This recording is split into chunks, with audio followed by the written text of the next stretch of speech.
እኛም መተናል። አሁን ያለንባት የገጠር ከተማ እዚህ ነው። እሱም እንዳረፈ የተነገረን ትንሽ አስደንጋጭ የሆኑ ነገሮች አሉ። በዚህ 2 ቀንና 3 ቀን ልነግራችሁ አልፈለግኩም ነበር። እውነት ለመናገር ብዙ እንግዲህ ጠዋት ነው የገባ ነው እዚህ ከተማ ላይ። ልነግራችሁ አልፈለግኩም ነበር እናንተን ማስጨነቅ፣ እናንተን በተደጋጋሚ ብዙ ነገሮች ተነስተው እናንተን እኛ የምንጨነቀው ይበቃል ብዬ አስባለሁ። ምክንያቱም ሁሌ እናንተን ማስጨነቁ፣ ሁሌ የሆነ ነገር ሲያጋጥመን ለእናንተ ማሳወቁ ከባድ ነው እና ልነግራችሁ አልፈለግኩም ነበርና ስልኩ እዚህ ከደረሰ በኋላ አውርተናል፣ ምሽት ላይ ምናምን አውርተናል። ከዛ በኋላ ግን ስልኩ ሊሰራልን አልቻለም። በሚያሳዝነው ሰላም ጤና ይስጥልኝ። ውድና የተከበራችሁ ውድ የሆናችሁ የኔ ቤተሰቦች እንዴት ናችሁ? ሰላም ናችሁ? ሰላማችሁ በያላችሁበት ዓለም ዳርቻ ሰላማችሁ ብዙ ትርፍ ይበልልኝ። ዛሬ በአዲስ ነገር መጥቻለሁ። በመጀመሪያ ግን እኔም ዘላለምም እንግዲህ እኔ እስካሁን ድረስ 3 ቀን ሙሉ ከዘላለም እያመጣው ነው ቪዲዮ እየቆረጥኩኝ ስለ ልዑል ያለበት ሁኔታ ምን ላይ እንደሆነ ከሱ እየሰማው ነው እየመጣው ለእናንተ ስነግራችሁ የነበረው። በመጀመሪያ ግን ዘላለምም እንግዲህ ለዚህ ነገር ይቅርታ ጠይቋል። በመጀመሪያ እንድታውቁልኝ እኔ የመጣውበት ከመናገሬ በፊት ይሄን እንድታውቁ ብዬ ነው። እሱም እናንተ እንዳትጨነቁ ሲል ብቻ ነው ያን ቪዲዮ ሲሰራ የነበረው። እኔም ከሱ እየቆረጥኩኝ እያመጣሁኝ ለእናንተ ስነግራችሁ ነበረ። ስለ ልዑል መጥፋት ስለምን ምንም ማውቀው ነገር የለም። አዲስ አበባ መጥቷል፣ አባቱ እንደዚህ ነው ምናምን ሲል ከሱ አምጥቼ ለእናንተ ነገርኳችሁ። ዛሬ ደግሞ ሚኪ መጥቶ ገጠር እንደሄደ አልተመለሰም፣ ስልኩን አጥፍቷል ሲል እኔ በጣም ነው የደነገጥኩት። ምን ብዬ እንደምነግራችሁ አላቅም። ያው ዘላለም እንግዲህ ከስር ጽፎላችኋል፣ የይቅርታ እንትን ልኳል። እኔም በጣም ይቅርታ ማለት ፈልጋለሁ። ምክንያቱም እነሱ እንግዲህ ሚኪ እንደሚለው ከሆነ እናንተ እንዳትጨነቁ ሲሉ ነው ይሄን ቪዲዮ ያው ተስማምተው ነው የለቀቁት በራሳቸው እንትን። እኔም ከዛ ነው ያመጣሁት እና እሱም ሚኪም እንግዲህ እናንተ እንዳትጨነቁ ያክል ነው ዝም ያሉት እንጂ እነሱ ኦሬዲ የልዑል ስልክ ከተዘጋ ቆይቷል ብሏል ሚኪ። እኔ ብቻ አላቅም እንዴት ብዬ እንደምነግራችሁ። በመጀመሪያ ልዑል አይታችሁ ከሆነ ወደ ገጠር ከመሄዱ በፊት አብዛኞቻቸው ልዑል ወደ ገጠር እንዳይሄድ በጣም ብዙ ነገሮች ሲያደርጉለት እንዳይሄድ ብዙ ነገሮች እንትን ሲሉት ነበር። ባለፈው እዛ ሂደህ ነው ታመህ የመጣኸው ይቅርብህ ሲባል እንግዲህ ስለ አቶ ወርቁ የማውቀው ነገር ካለ እዛው ሂጂ ሁሉንም ነገር ማወቅ እችላለሁ። ሌሎቹም መረጃዎችም ስላሉ እነሱንም በደንብ አጣርቼ እመጣለሁ ብሎ ነው የሄደው። እንግዲህ ምን እንዳደረጉት አላውቅም። ሲጀምር ይሄ የባዕድ አምልኮት ይሄ ምናምን ጎሳ ምናምን የሚሉት ነገር ስላለ መቀራረብም አልነበረበትም፣ መሄድም አልነበረበትም። እኔ ምን እንዳደረጉት የት ውስጥ እንደከተቱት ልጁን እንግዲህ አላውቅም።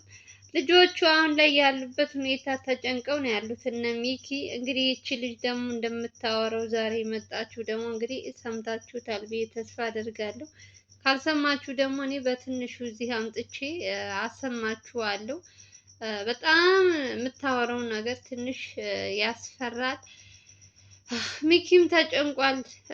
የልዑል ስልክ መጥፋት ብዙዎቻችሁን እንደሚያስጨንቃችሁ አውቃለሁ።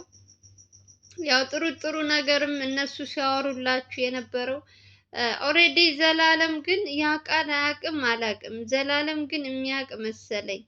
ግን እናንተ ብዙዎቻችሁ ጥያቄ ስለምታበዙ ስለ አባቱ ስለምን እያወራ ቪዲዮ መሀል ላይ ይለቅ ነበር እና ያችን ቪዲዮ ደግሞ እኔ እየቆረጥኩኝ ከመሀል እንትን ያለውን አምጥቼ ለእናንተ ሳሰማችሁ ነበር። የራሱንም ቪዲዮ ጭምር ከሱ ጋር እየተደዋወሉ ምናምን ያወሩትን ሁሉ ማለት ነው ሰላም እንደሆነ። በዚህ 2 ቀን ነው እንግዲህ የልዑል ስልክ ከጥሪ አይቀበልም የሚለው ብሏል ሚኪ። የተዘጋው ይሄ 2 ቀን ነው። ከዛ በፊት ግን ያወሩ ነበረ። ያ እንግዲህ እነሱ ሰዎች ሲጀመር ልዑል መሄድ አልነበረበትም። እንግዲህ አብዛኞች ኮሜንት የምጽፉት እህቶችም በጣም ስትናገሩ ነበር፣ በጣም ስትጽፉ ነበረ። በእርግጥ የእናንተን ኮሜንት አያነብም አያይም ማለት አይደለም። በጣም ነው የሚከታተሏችሁ። ኮሜንታችሁ አንድ ባንድ ነው የሚያነቡት። ያው ትረዳላችሁ ብዬ ተስፋ አደርጋለሁ። ስለ አባቱ መጥፎ ነገር ሲወራ ያለበት የጤናው ሁኔታ ምናምን እየተነገረው አላስቻለውም መቀመጥ። ዋነኛው ምክንያቱ የአባቱ ነገር ሲያስጨንቀው ነው የሄደው።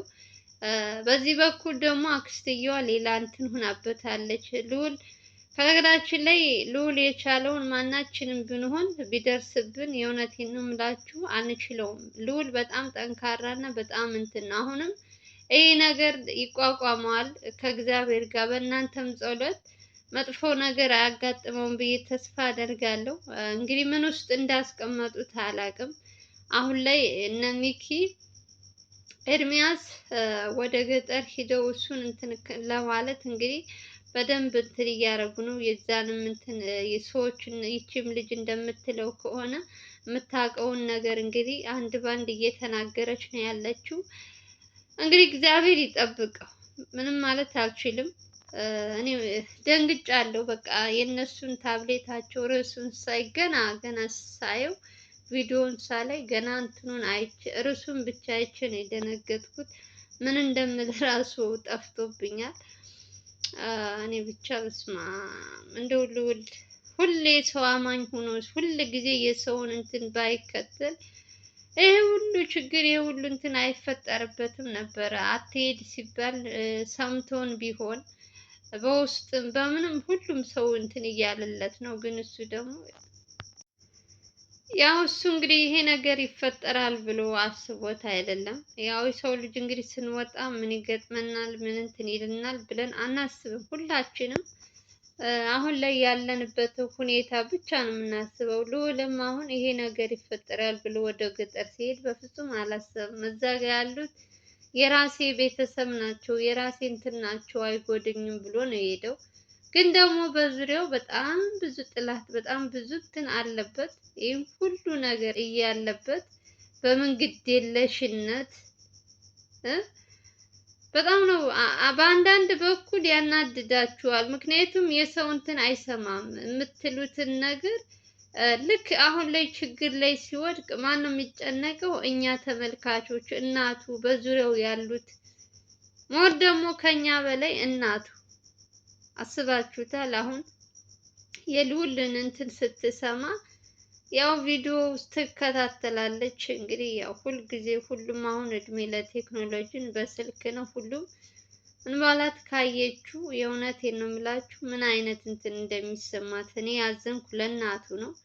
ያው ኦልሬዲ እነ ሚኪ ልዑል ፈርዶባቸዋል። እነ ዘላለም ሚኪ ማን ነው ስሙ ኤርሚያስ ሁልጊዜ የሆነ ነገር ሲፈጠር በሱ እንትን በጣም ብዙ ነገሮች የሚደርስበት እነሱ ደግሞ የሆነ ነገር ሲያማክሩት አይሆንም ልዑል እንደዚህ አታድርግ ሲሉት የእነሱን ሀሳብ አንድ ቀን ብሎ ሲስማማ አይቻልም። ኤርሚያስ የሚለውን ሚኪ ደግሞ እነሱ ደግሞ የሆነ ነገር ሲፈጠርበት ልዑል ላይ አይ እንደዚህ ብሎናል እሱ እኛ እኮ ስንመክረው አልሰማንም ብለው አይተውትም። አሁንም የእሱን እንትን እያያችሁት ነው።